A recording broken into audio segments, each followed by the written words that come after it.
নির্বাচনের ফল ঘোষণার পর থেকেই রাজনৈতিক অঙ্গনে এক নতুন বিতর্ক।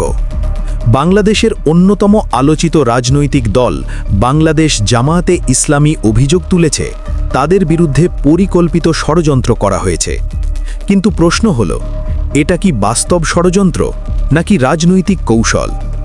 জামায়াতের দাবি অনুযায়ী কয়েকটি নির্বাচনী এলাকায় তাদের প্রার্থীদের এজেন্টদের কেন্দ্র থেকে বের করে দেওয়া হয়েছে।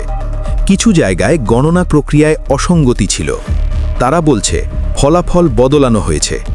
এমনকি কিছু আসনে পুনর্গণনার দাবিও জানানো হয়েছে।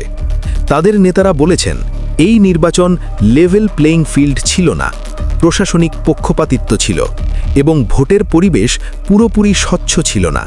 কিন্তু এখানেই শেষ নয়। নির্বাচন কমিশন জানিয়েছে ভোট গ্রহণ ও গণনা প্রক্রিয়া আইন অনুযায়ী হয়েছে।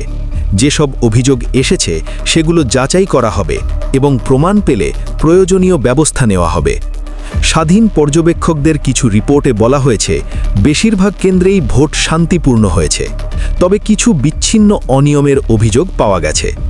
এখন আসি বড় প্রশ্নে, ষড়যন্ত্র বলতে আমরা কি বুঝি? ষড়যন্ত্র মানে হলো পূর্ব পরিকল্পিতভাবে কোনো দল বা ব্যক্তিকে রাজনৈতিকভাবে